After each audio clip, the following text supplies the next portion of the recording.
Nate is with the Grand Forks Farm Toy Show that's coming up very, very soon here in March. And Nate, we can't wait to hear more about it. So tell us what's all going to be going on and when. All right. Well, thanks for having me on, guys. And before I got on, I was listening to Dean's comments about the weather and his trivia. And I just was going to ask him, how boring would this be? Just think about this. Okay. On Friday, I'm going to travel down to Florida for a conference.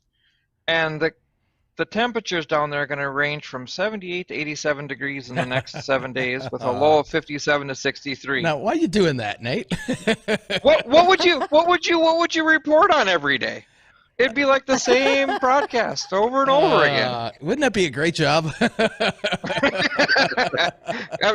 You wouldn't complain, right? No, I would not complain. Right. I worked in Phoenix doing the weather down there, and it was very similar during the summer months. Yeah. I was just thinking that we talk about all this weather that we have up here, which is it's great. I enjoy it, so it's not a problem. But anyways, the reason that I'm here today is just want to talk about the Grand Forks Farm Toy Show. The guys had asked there if I had any pictures, anything that you guys could show on while we're discussing this, and I did think of this. If you go to the Grand Forks Farm Toy Show Facebook page, there is also some pictures. Oh, Bridget's got some tractors sitting there too. So yeah, I forgot that today. So That's there okay. are pictures I of brought perfect. There's a couple displays that are pictures, and then there's also a picture of the shirt that we had designed this year for the show, something different. So there, if you want to show any of that, that would be a place to find it. Our show is March 10th and March 11th, so it's Friday and Saturday. Starts at 12 noon on Friday and goes till 7 p.m. Saturday, it runs from 9 in the morning till 5 p.m. If you want more information about it, I'm going to give you my partner, Mike Ratty. I'm going to give you the phone number to reach him if you have any questions. His number is 218-791-5818. And the two of us have Nate, been I will fielding keep that some. number. So I'll keep that number, Okay, Nate. So if folks perfect, listen and they're like, hey, I missed it, I'll keep that and send it out to people as well. And Nate, perfect. a couple of questions. What kind of attendance do you guys usually get from this? And are these mainly collectible items, or I mean, can people purchase some of these? Yep, sure. So this year we're going to have 107 tables total we have signed Wow. up. Of those 107, about 21 of those tables are going to be either farm toy displays, where they're actually somebody's built either a 4x8 or 5x8 display, laid out like an entire farmyard. And so that's obviously for people to look at. There's a good example there on the screen. There will also be about 80 vendors, and those people will be there buying and selling toys.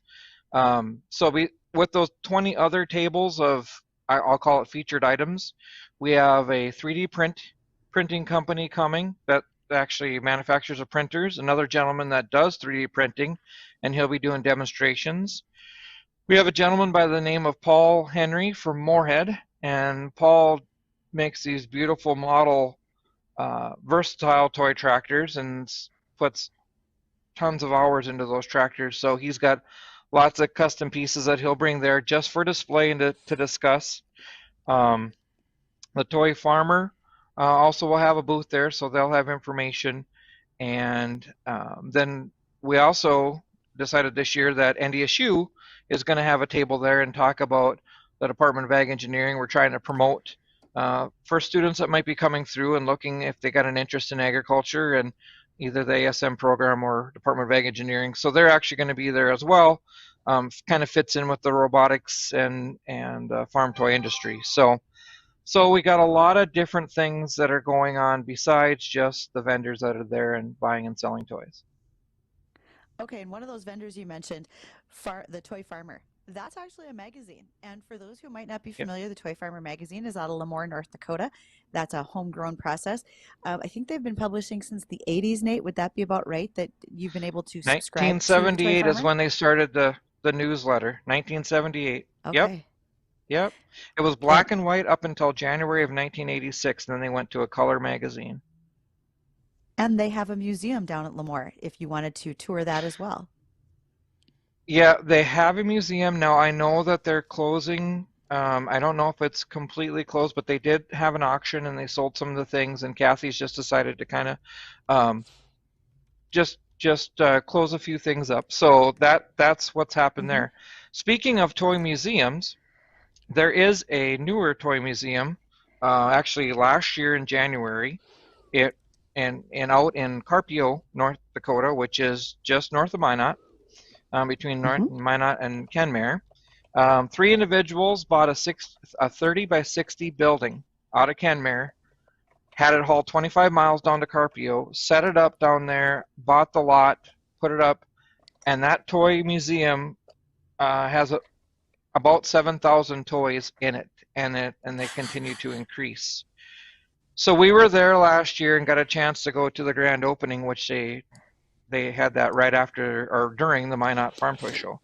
So in Hmm. North Dakota, there's some neat history in the farm toy industry. Yes, we've got Toy Farmer in Lemoore. These gentlemen that have started this toy museum out there. We've got a number of people that custom build toys in North Dakota. So it's pretty neat hobby, and there's a lot of ties in North Dakota.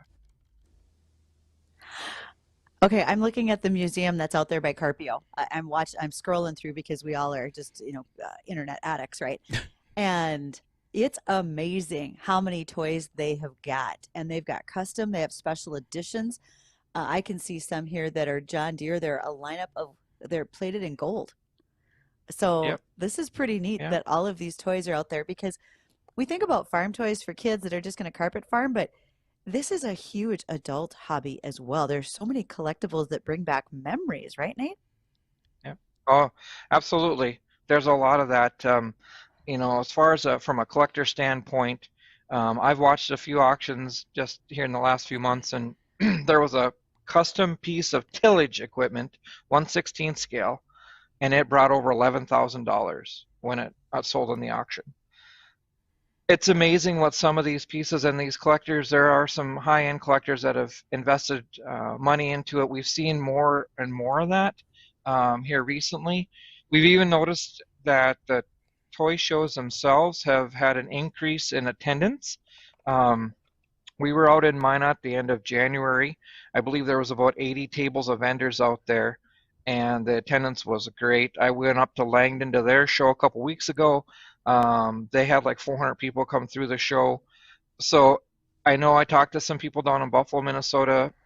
Just have had excellent attendance on toy shows lately. So it just seems to be a lot of interest in that, and I think people are still wanting to get out, get involved, and see these things that maybe COVID, some of those restrictions kept us from doing. So for our industry, it's been fantastic, and the number of farm toy auctions has really grown as well. So this whole thing just continues to revolve, and it's pretty neat to watch and be involved in. Oh, I think it's huge, and it's really changed for a lot of folks as to what they want to be a part of, right? What their hobbies might be. And we're going to First Sure. is do people invest in farm toys as a form of an investment? And what is the most expensive farm toy? What is it sold for? Um, the most expensive farm toy that I am aware of was a couple years ago. I was talking to an auctioneer down in Sioux Falls, and he had a pedal tractor, which is like a ride-on toy for kids. It was a John Deere B model, and there was some history behind it. That pedal tractor, he estimated at their auction was going to bring $70,000, Whoa. and they had come out of the guy's house in Chicago. They had spent a week with a team of guys, and I thought he said they brought 4 semi-loads of pedal tractors out of his house. Whoa. So wow. yes, there are people that collect and invest in this all the time, and there seems to be some true items that have really just gone up in value, and people that are kind of in the hobby and paying attention to that, I think they've made some cash lately doing that. So, yeah, it's there's definitely people out there that we will have a combine, actually two different custom combines at our show that were made based off of older international combines, and the one item was about $1,800, and the other one was about $1,000. Mm. So those are a couple that we'll have on display there that will be the higher end, I would say, items for us to have on display. I knew I should have kept that pedal tractor as a kid. I knew it. Yeah. This all makes my custom John Deere, or my custom Wishick disc look like peanuts compared to these pedal tractors. Wow. That's Yeah. huge. Yeah, the pedal tractor, and again, that's a niche, right? Because they take up a lot of space. So not everybody can house something like that. A lot of people add onto their garage if they're going to actually put them on display. You know, some people just put them away in a closet and never take them out on display. There's just all kinds of different ways to go about it. But yeah, it's pretty eye-opening when you see some of that stuff. But and I mentioned this before, the biggest thing that I think I enjoy about the farm toy show is you can come in there with, you know, small children all the way up to they can be there with their parents or their grandparents, and everybody picks out something that they like. They all seem to enjoy it, have fun, the smiles on everybody's faces. It's just a good, happy, fun time to be at. So that's the part for me. And seeing these guys come in, these kids. Last time when we were in Minot, I was giving them some shirts that I had there, you know, and it's just fun. It's just a lot of heartwarming things to see, and some of the connections that they're making to this. And you know, when your dad or your grandpa can tell you about a farm toy that he has as a kid and the memories that he had with it, or you know, just playing on the carpet or out in the sandbox. I mean, those are just really precious. And you know, I was wondering, you know, these custom toys, why are they so expensive? And are they more expensive if you were to just go to, say, like a Case dealership and buy one off the shelf? Well, a lot of them's like what Bridget said with the Wishick disc. Okay, the Wishick disc, no manufacturer has made a Wishick disc, right? So somebody individually picks it up and says, you know, these are pretty popular in North Dakota, so I'm gonna build them and you know, make them, and they'll have detail on them, like nuts and bolts and springs on the auto reset trip and all the hydraulic hoses and the hydraulic fittings, to the point that they look as detailed as the actual thing, all these parts and pieces. Yep. And your larger manufacturers like Ertl, and they're not to that detail. They have realized that though, and they have added levels of toys that you can buy. Now there's a prestige level, and then there's a precision level. Those are more detailed, but they recognize that people were custom making toys with those kind of details on them, and there was a market for that. But most of the time, the reason they're a one of a kind, you know, the craftsman that made it, maybe he only made two his entire life, and everybody, you know, may know his name in the industry, and so it just it kind of goes. You're buying a piece of art basically from that individual. Mm-hmm. So that's kind of what You know, it is. It's you know. that's a really great way to call this. These are literally little pieces of art that folks are buying. They just happen to replicate your childhood if you were involved with Yeah. farming in any way. And so, Nate, early on, you mentioned a name, Paul Henry, and he does some custom Yeah. builds. And it sounds like he's got a pretty long history in the region of being able to do that. Yeah, I believe if I remember right, he said like 17 years ago he started, and he was just kind of dabbling in it, and then in 2017 his wife passed away. And what he told me was that was something he had a lot of time on his hands.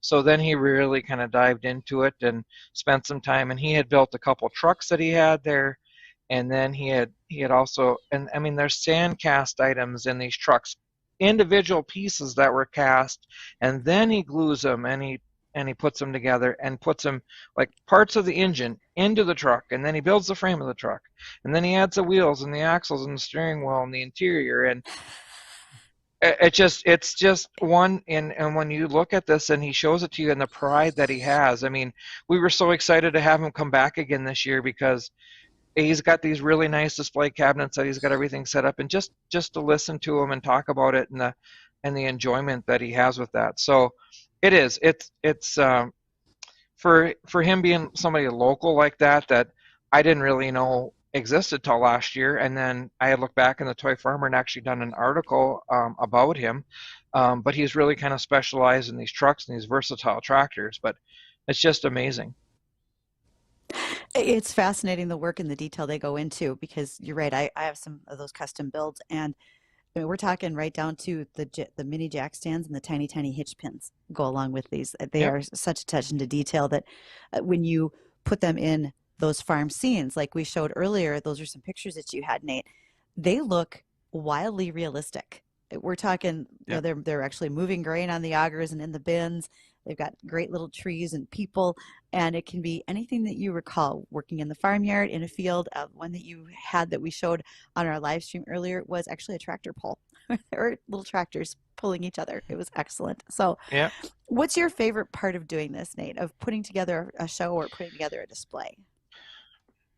Well, I guess for me, I have a son with some disabilities, and this is a hobby that him and I can work on together, and he can use his mind to figure out what it is that he wants to put down. So it's a completely inclusive hobby, and we've done this now. We've went down to the National Farm Toy Show.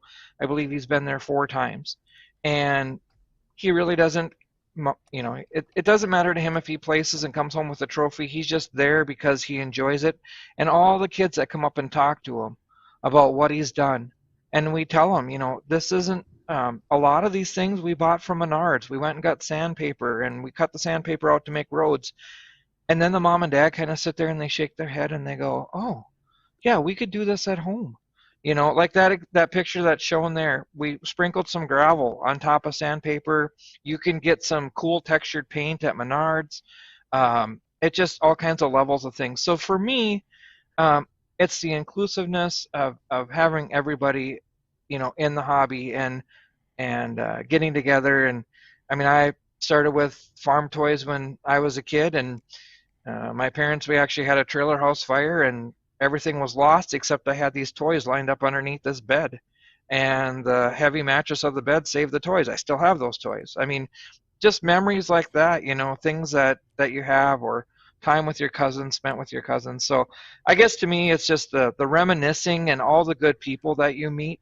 This hobby is just full of wonderful people, and you get to know them really well, and it's pretty cool. How For our about with listeners who are following, hang on go just a ahead, sec, Bridget. Justin, but I want to remind for folks that are using our Facebook page, Weather and Ag in Focus, after we do this interview, we will post that with Nate. And I'm going to ask folks to also post pictures of their favorite toys and memories because a lot of us have them. So, Justin, go ahead. I'll make sure to take care of that after we get off air today. How about the construction equipment toys? Like the bulldozers, the skid steers. And I had a bunch of those when I was growing up as a kid. We'd play out in the dirt and we'd make dirt mines with all the little Tonka trucks and whatnot. Is that as big as the farm toys? And do you see any setups with like the construction equipment? I don't, but the Toy Farmer magazine in Lemoore actually has a separate magazine that they produce called the Toy Trucker and Contractor, I believe, and that's dedicated to people that are collecting construction toys and trucks. So I've not been to a show that specializes specifically. We always have them intermix some with our show. There's a gentleman from Park River that buys a lot of trucks and sells trucks. There's another guy from out by Minot that buys Tonka toys and customizes them and does different things. So they are at our shows along with the farm equipment, but I haven't been to a show that's just specifically. But like I said, I know there's a magazine out there, so there's enough interest in that industry as well that there would be. And I have seen some prices on some of those very detailed construction toys, and they're also can be pretty expensive, if depending on the level of collector that you want to be. So Skip I think, crypto, go right to farm toys. yeah, no kidding. yeah, And no doubt. there definitely is some money that goes into it. I have an old friend I used to work with, and he was overseas during war periods last year. I can't remember if it was Vietnam or somewhere around that time period, but he was within a tank battalion. He was one of the operators for this tank platoon. And when he got out of the Army, now all he does, not all, but his hobby is putting together these tank models and putting these little dioramas up of the tanks from that he used to drive and operate and that were within his squad. And he gets countless inquiries of people wanting to buy these diagrams that he sets up of these old tanks. And I can't believe how much money people are willing to pay for them. Mm-hmm. Yeah. No, Yep. exactly. Yeah, it's crazy. Now, Nate, But it's a fun, clean deal to do. Yeah, Nate, we had a contest earlier in the season. Name this sound. Now, with all the farm toys and everything, see if you can name this sound here. We'll do it one more time. Does that sound familiar? There used to be a product called Melky the cow, and she would make a noise like that when you grabbed her tail and went back and forth. That's what I thought of. Justin, you want to tell him? It's the what is it? Little Tyke's cow barn door, I think. Is that correct, Bridget? Oh. It's the Red Fisher Price barn, the wood one. Yep. But you're right. That little cow that you could actually milk and pump the tail, it did Same make a noise like that too. It was very similar. Very similar. Well, Nate, Nate, we want to not going to go right ahead, Justin. I was going to do the same thing. I was going to say, we appreciate you joining us here on Weather and Ag in Focus today, talking a little bit more about it. Again, you touched it at the beginning of the show, but I'll give you this last 30 seconds to a minute if you want to throw anywhere out where people can get more information about the toy show, any pages, and as well as the dates of when it's going on again. Okay. If you want to look at either the Alaris website, there's information out there in their events listing. Toyfarmer.com also has our ad digitally up on their website. Or if you go onto Facebook, you can go to the Grand Forks Farm Toy Show, go join our page, and take a look at the information that's out there. Our contact, if you need to give us a call, my partner is Mike Ratty, and his number is 218-791-5818, that you can reach him. And again, it's $6 admission, 12 and under are free. The dates of the show are March 10th, Friday, from 12 p.m. to 7 p.m., and the 11th from 9 a.m. to 5 p.m. We'd love to see you come out. This is going to be awesome. Thanks for joining us today, Nate. Thank you so very much.